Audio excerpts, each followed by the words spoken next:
গল্পের নাম একটি রুটির জন্য ঈশ্বর। গ্রামের পটভূমি ও গোপালের পরিচয়। নদীর পাড়ে অবস্থিত নন্দনপুর নামের একটি ছোট্ট গ্রাম। এখানকার জীবন ছিল খুব সাধারণ। মাটির কাঁচা রাস্তা, ধানক্ষেত, কুটির আর কিছু গরু ছাগল। চাষবাস আর গবাদি পশুর দেখাশোনা করেই চলত গ্রামের মানুষদের জীবন। এই গ্রামেই বাস করত গোপাল নামের এক গরিব যুবক। পেশায় সে ছিল গোয়াল। অন্যের গরু চড়ানো, দুধ দোহা, গোয়ালঘর পরিষ্কার করাই তার কাজ। গোপালের নিজের বলতে কিছুই ছিল না। পরনে পুরনো কাপড়, কাঁধে ছেঁড়া একটা ঝুলি, আর সর্বদা সঙ্গে থাকত একটি বাঁশি। খাওয়ার মতো সামান্য জুটলেও সে কখনো অভিযোগ করত না। গ্রামের লোকেরা অবাক হয়ে বলতো, এই ছেলেটা এত কষ্টেও হাসে কিভাবে? গোপাল শুধু হাসত আর বলতো, যার হৃদয় কৃষ্ণ, তার কাছে অভাব কিছু নয়। গোপালের কৃষ্ণ ভক্তি। গোপাল কৃষ্ণ ভক্ত ছিল। প্রতিদিন সকালে নদীতে স্নান করে ফিরে এসে নিজের ছোট্ট কুঁড়েঘরের কোনায় রাখা একটি শ্রীকৃষ্ণের ছোট মূর্তির সামনে ধূপ জ্বালাত, ফুল দিত, প্রণাম করত। তারপর বসে বাঁশি বাজাত। তার প্রার্থনাও ছিল সহজ, শিশুর মতো সরল। প্রভু, আজকেও যেন একটা রুটি জোগাড় হয়, তুমি না থাকলে তো চলবে না। তার এই গভীর ভক্তি দেখে অনেকেই তাকে পাগল ভাবত। কেউ বলতো, পেট ভরছে না, কৃষ্ণ ডাকা লাগে। আবার কেউ মজা করে বলতো, রুটি না খেয়ে শুধু বাঁশি বাজাও, একদিন কৃষ্ণ নিজেই এসে রুটি দেবেন। গোপাল কখনো রাগ করত না। সে শুধু হাসত আর বলতো, তোমরা বুঝবে না, কৃষ্ণ শুধু মূর্তি নন, তিনি সব প্রাণে আছেন। তিনি সবই জানেন, সবই করেন। এক বিশেষ দিন, একদিন সকালে গোপাল গোয়ালঘরে কাজ করছিল। পেটটা খুব জোরে ডাকছিল। গত দুদিন সে তেমন কিছু খায়নি, শুধু এক মুঠো ভাত আর একটু গুড়ে দিন কেটেছে। ঠিক সেই সময়ে তার এক প্রতিবেশী, বয়স্কা এক মহিলা, হাতে দুটি শুকনো রুটি নিয়ে এলেন। তিনি বললেন, বাছা, দেখলাম তুই কত কষ্ট করিস, এই রুটি দুটো রাখো, খেয়ে নে। গোপাল খুশিতে উজ্জ্বল হয়ে উঠল।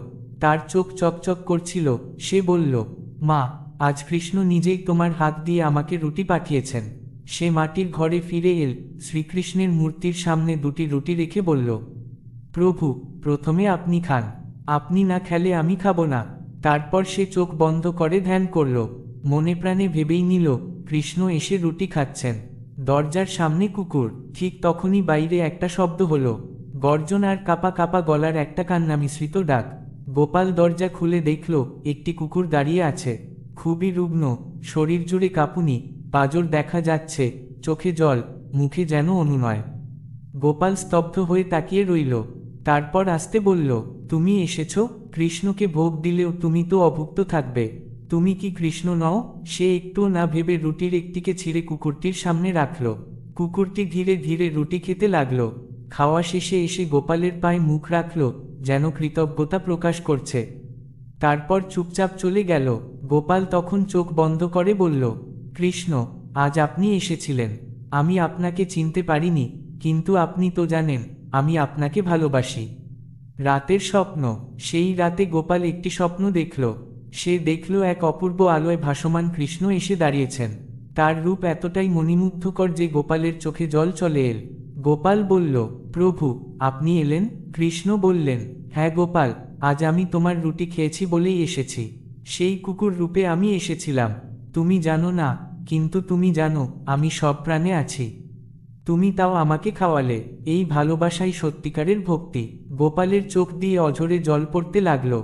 সে বলল, আমি তো জানতাম নাও আপনি। আমি ভাবিনি আপনি এমনভাবে আসবেন। কৃষ্ণ হেসে বললেন, যে প্রাণে করুণা, যে মনে সমবেদনা, সেখানে আমি নিজেই বাস করি। কুকুরকে খাওয়ানো মানে শুধু দয়া নয়, সেটা আমাকেই খাওয়ানো। সব প্রাণ আমার রূপ। যে পশুতে আমি নেই, সে ভক্তি মিথ্যা ভক্তি। গীতার বাণী। গোপালের স্বপ্নে কৃষ্ণ আরও বললেন, গীতায় আমি বলেছি, সর্বভূতস্থানমাত্মান সর্বভূতানি চাত্মনি। একক উদ্ধৃতি চিহ্ন। ইখতে যোগযুক্তাত্মা সর্বত্র সমদর্শন। একক উদ্ধৃতি চিহ্ন। অর্থাৎ, যে যোগমগ্ন ব্যক্তি সব জীবের মধ্যে আমাকেই দেখে এবং নিজের মধ্যে সমস্ত জীবকে দেখে, সেই ব্যক্তি সত্যিকারের ভক্ত। তুমি আজ সেটা করেছ গোপাল।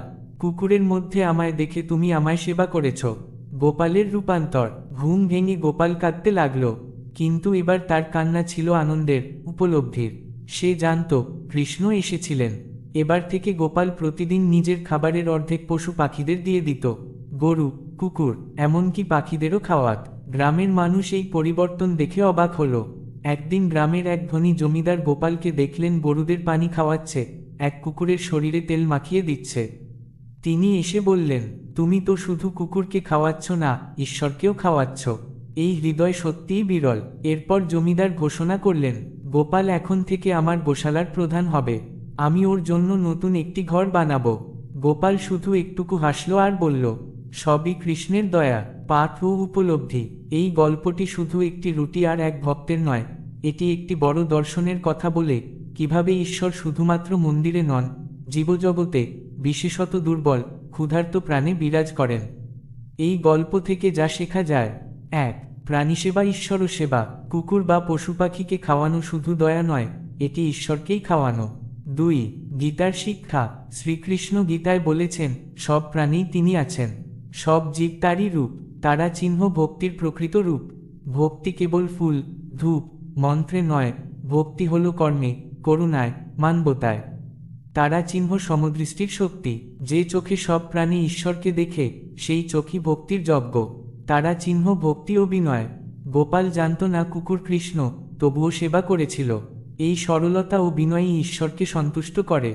শেষ কথা, শ্রীকৃষ্ণ কখনো বলেননি সরাসরি, কুকুরকে খাওয়াও, কিন্তু গীতার প্রতিটি শ্লোক, তার জীবনচরিত্র এবং তার মুখের বাণী আমাদের শিখিয়ে দেয়, জীবসেবা মানেই ভক্তি, করুণা মানেই ঈশ্বর সেবা।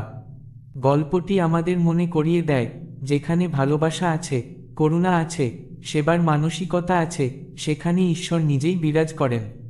জয় শ্রীকৃষ্ণ। সব প্রাণী ঈশ্বর, সব সেবায় পূজা।